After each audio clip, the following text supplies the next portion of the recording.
heart pounding, drenched in sweat, You got this! and no excuses. These are the greatest workouts in America. We as humans are far more capable than we believe. No matter the odds, Think about the end result. get out there and get going. We're gonna start with 45 minutes. This is Pumped.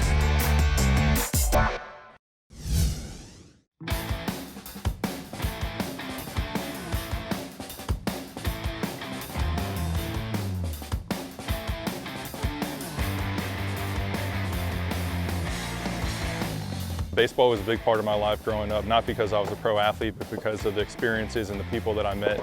You know, I was able to travel all over, learn a lot of things about life and being a good teammate and being a good person out here on the baseball field. And so I know the numbers of young kids playing the game has kind of died off, and this is my answer to kind of get them introduced to it, putting on free camps, donating equipment. I just really want to give kids access to the game and let them see if it's something for them and have fun with it.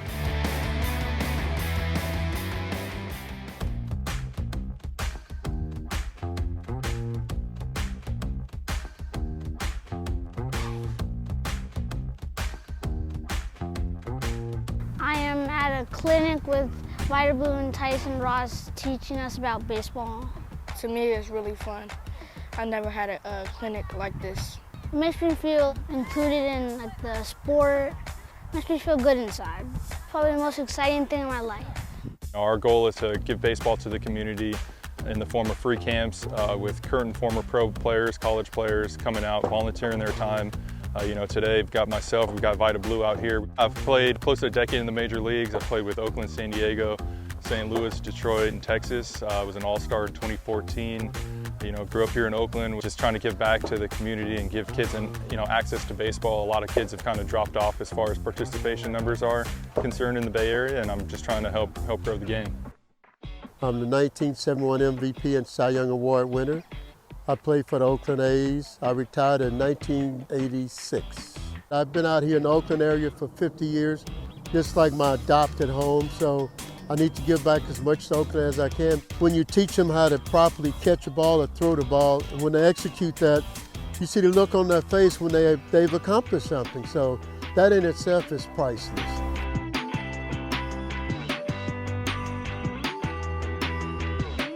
They're teaching us mostly speed skills and grounding balls and throwing and batting. I'm learning how to have good footwork, and I'm going to learn how to hit better. And I'm feeling like I'm going to be a major league player for baseball. It's great to see the kids out here. They got smiles on their faces, they're running around, they're throwing balls, hitting, doing some agility work, and just having fun. I want to do something for free, give kids and parents an opportunity to have some, a positive event to go to on the weekends where they don't have to worry about costs. All they got to do is show up and have fun. You know, we've got all the equipment needed. If you don't have a glove, if you don't have a bat, we got you covered. In this time with COVID and everything, everyone's been kind of isolated, but we really need to have that sense of community coming back together and putting on positive things for the people, especially here in Oakland. We're trying to inject the game of baseball in the inner city with the kids, and specifically the kids of color. You know, this guy might be a major league player one day, who knows, but he gets started right here. I think the biggest thing as far as achieving your goals is to not give up. You know, a lot of times we face some failure and we give up too soon. And, you know, that's one of the core values that I see in the game that can really be passed on to kids at an early age, is just learn how to deal with adversity and failure and, you know, get up there your next at bat and swing for the fences.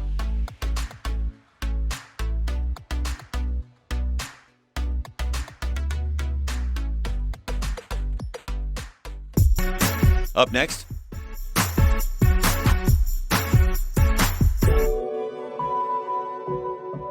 I see boxing as a beautiful sport. The movement, the defense, the discipline that comes with it, the hard work. To me, that's the beautiful part. It's poetry in motion when you're in the ring, and I wanted to convey that message.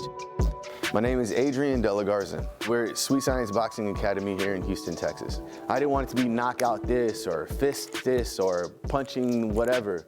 I wanted people to know the beauty of the art, and they call it the sweet science. I don't think that there's a stronger mindset that you can have than being a boxer. If I didn't have boxing, I'd go crazy. My dad boxed. It's me and 4 brothers, so 5 boys. Every single one of us boxed. My son boxes now. Went through some crazy years trying to work and do this and do that. I was kind of down and out at the time. I didn't really know where I was going. And at 30 years old, I ended up going to my barbershop and getting a haircut. And he tells me, hey, the boxing gym right here needs a coach. So I talked to the guy. He convinced me to start training his fighters over there.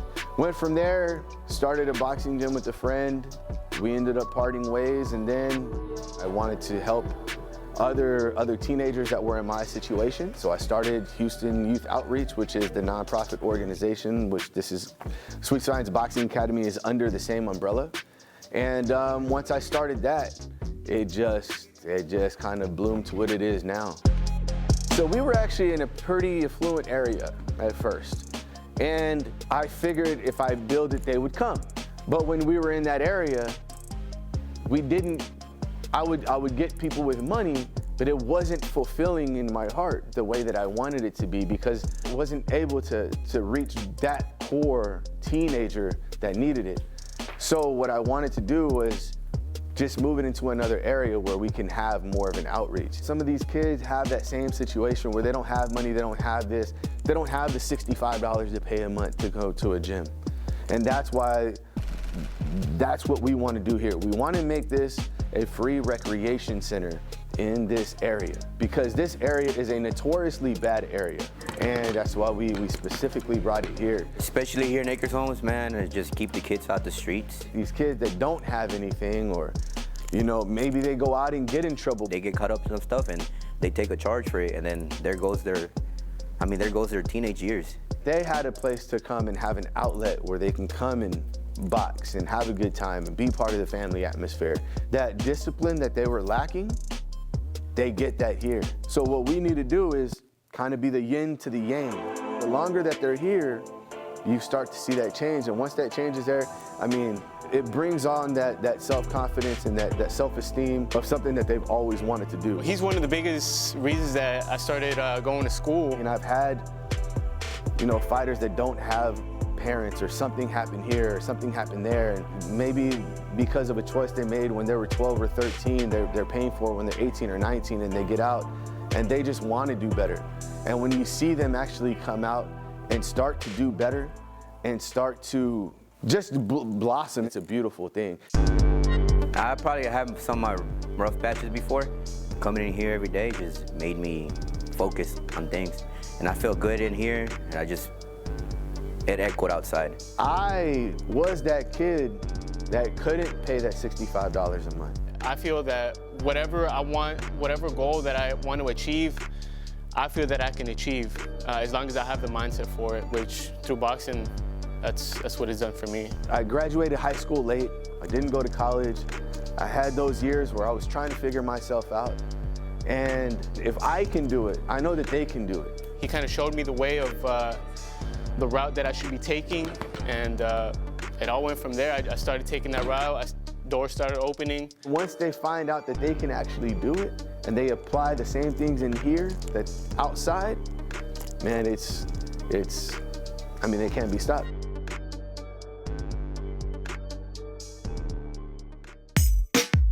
Up next. So the Miracle League is an opportunity for individuals with developmental disabilities or physical limitations to come out and enjoy playing baseball, just like their peers get to enjoy playing baseball. And later. At first I didn't even know what was going on, but now I'm starting to know what's going on. I actually think I'm going to be even better next year. You're watching Pumped. Go on, shoes on 3. 1, 2, 3, go!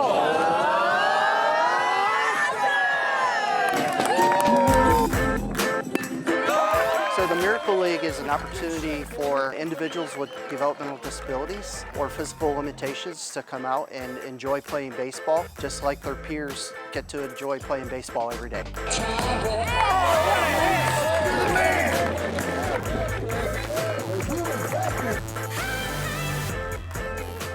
The greatest thing about coming out here is if you were having a bad day, you can't leave here without having a smile on your face. Yeah! Just to see individuals who want to have an opportunity to participate and be part of something, be part of a team. And we are giving that to those individuals and also to their parents. I was seeking ideas of something my son could do after school, and they suggested the Miracle League program. He had very limited speech, poor eye contact, and all that changed throughout the course of the years while he was playing in the program. When I first started playing, I could barely hit the ball with the tee, but now I can hit it almost like to the outfield, and I've really improved, and the coaches here are very patient.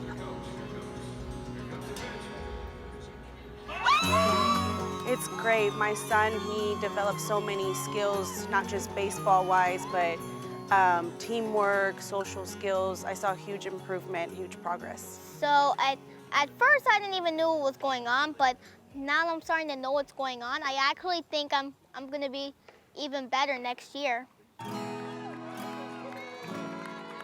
All worries are gone when they come to Miracle League. They're here, it's baseball. Whatever it is, it's just all their cares go away and they just know that, you know, hey, the community is here, the Y is here to support us. Therapies are expensive, schools are expensive, medical bills are expensive, and this is free. But secondly, I mean, they treat them just like any other kid. You know, they make a big deal about it. I dance on fields sometimes when my walk-up song comes on, but on baseball fields, I only dance until I realize I need to focus. A year after it opened, they added a playground. Then after that, they added a second field. I've been playing here since this park opened. I'm a baseball player. I'm in this team. And the parents get to sit in the stands and watch them, which is really awesome. We don't have to go out and be the buddies normally, and we can just relax and just like any other parent that has a child playing baseball. And that's something that's not usually something that happens for special needs families. The Miracle League is for everybody. So whether they're 4 years old or they're 40 years old, to have them to be able to come out and to experience something that they enjoy and love, and to see that, you can't pick out just one athlete. You have to just sit back and smile and realize that everybody here is a superstar. Later. If anybody's going to get hooked, it better be you. We got beat up, broke up. I've had so many breaks and stuff, it's unreal. But we didn't have schools to teach us how to do it. You know, we were just learning, shooting from the hip. You're watching Pumped. All you got to do is run fast and act goofy. I said, man, I used to get kicked out of school for that. Now you're going to pay me for that? It's a cool deal. Okay.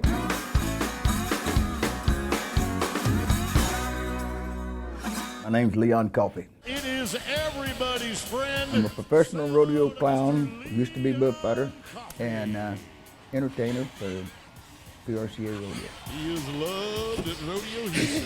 If you're doing things right, absolutely perfect, you're not going to get caught. But that's in a perfect world. The bull is called Hitman. There's an element in this that hasn't read the script. He weighs about 1,500. And he don't read very well. I guess I started in 1969 at amateur rodeos and Little Britches rodeos, and been rodeoing a long, long time. It just don't fit for me to be in this field, but my granddad and my dad, they broke mules for the highway department when they made roads with mule teams and Fresnos, which is a mule-drawn bulldozer. I grew up in a family of horse trainers, and I wanted to ride bucking horses, and there was bulls. That was more exciting, so I got to try and ride bulls. My mother didn't like that much at all. The guy I started off with, Mike Moore, said, hey man, let's go fight bulls, and Mr. Cecil A. Hill said, why don't you come go work for me? I didn't know what, I said, what do you mean work? And when I became a rodeo clown, that was, wow, I'm the man. That title has changed to bullfighter which is great. But that's what I was back then, and that's what I'm gonna be today. You know, we got to go in there and protect that cowboy, get him out of there. It became an obsession, and I'm an adrenaline junkie, and love to live on the edge, and this is as close to the edge as you can get, because you don't know what the bull's gonna do, how they're gonna do it, what they're gonna do, but you know what you need to do. You had to realize that you're out there for the protection of the bull rider. And that meant that if anybody's gonna get hooked, it better be you. We got beat up, broke up. I've had so many breaks and stuff, it's unreal. But we didn't have schools to teach us how to do it. You know, we were just learning, shooting from the hip. I'm gonna tell you something, in 1986, I literally died 5 times in one night. The whole right side of my face is all plastic and wire. Bull hit me on this side of my face, and it was such a traumatic blow that my brain told my heart to stop beating in Washington. And I woke up in the hospital the next day, and they told me that I had died 5 times. They hit me with the needle, the adrenaline needle, and then paddles and a whole lot of stuff. And I woke up, my face is all swelled up. And I said, dude, what happened? He said, man, you died. I said, dude, I'm still here. I'm looking at you. Don't tell me I'm dead. But them bulls can hurt you. Them bulls can take your life. For many years, I kept God in my back pocket.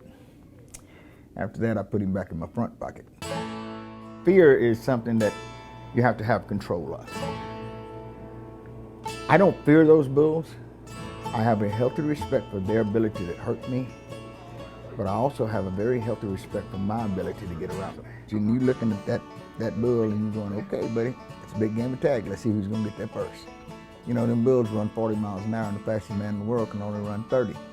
And I ain't him. So I've seen the evolution of my field of this come along. I've seen the evolution of all of it come up. To be a part of that and still here right now, I'm blessed in more ways than you could ever imagine.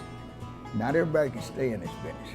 You got to have that burning craving to do it. I've taken a lot of hookings for a lot of people. That's what I signed up for, and that's what I got done. My legacy, wow. I stayed longer and had more fun and put a lot of smiles on a lot of faces.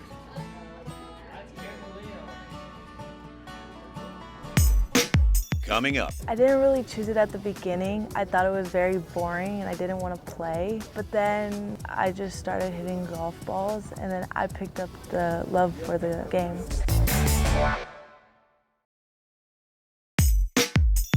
You're watching Pumped.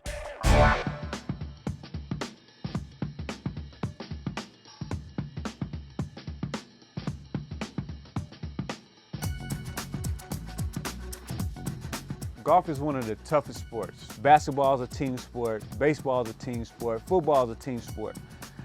Baseball, you got 3 strikes. Golf, you have to hit it right every time. Every stroke counts.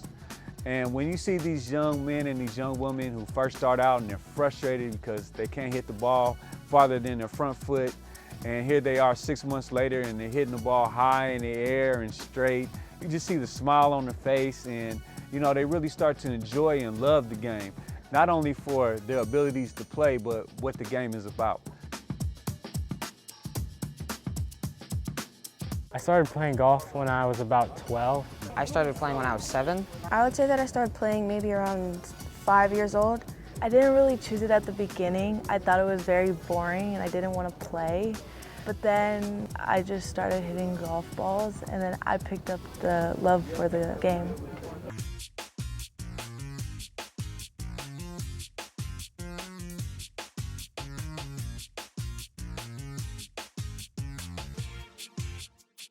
Offering golf to our youth is very important because it gets them out of their neighborhoods. You come up to a beautiful golf course, like here at Lake Chabot Golf Course, you're here in the nature, you're with the trees, it's very quiet out here, and so it really gets them out into a different element to where they could become more one with themselves and become more one with nature. When you think about the kids coming up from the inner cities, you know, there's a lot of violence going on, there's a lot of negativity, so this is another place for peace and calmness, tranquility. I love be outside in nature, and golf is just a fun way to be outside. You can really engage into your golf shot and really focus. It's really well organized, definitely. They communicate well, they take their time and are also patient with you. I think the best part is that I make long-term friends. Not like I meet them, I become friends with them, and then I never see them again. I actually see them over and over again, and I actually have a long-term friend now. And the parents are very excited about the fact that the kids are outside in a structured program. They're able to hang out with their friends and do something positive and get them away from the video screen and the computer screens, right?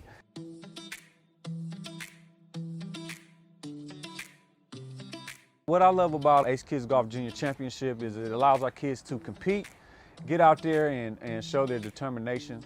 Golf is very powerful with youth empowerment. It teaches valuable and important life skills such as honesty, integrity, respect, discipline, focus, tenacity, you know, all the things you need in life. And so golf really helps players not only on the course, but off the course as well. Golf is a really slow game, so you have to take your time, be real patient, careful with everything you do. And I actually have taken that with anything I do in life. I have to wait sometimes to hit on the tee. I have to wait to putt. I have to wait. It taught me patience. Now I'm more patient. Golf, you can translate to a lot of life situations. You always gotta focus on what's ahead of you. If you hit a bad shot, you just gotta worry about the next shot. Just move forward and try your best your next time. What I've learned over my past couple tournaments is kind of deal with adversity on the golf course and to just not give up. It's a great organization, brought great opportunities for me, and I'd love to keep working with Ace Kids. What I would like to see moving forward with our program is we expand it and get it not only here in Oakland, but in other cities across the country and expand our partnerships. We're very grateful for our partners, 2K Foundations, who's our title sponsor, eLearn Play, who's supporting us, and we're looking to garner more support from other entities and other corporations so we get more youth involved in our program.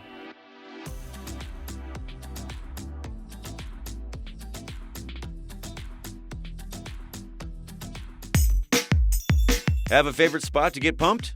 Tell us on social media.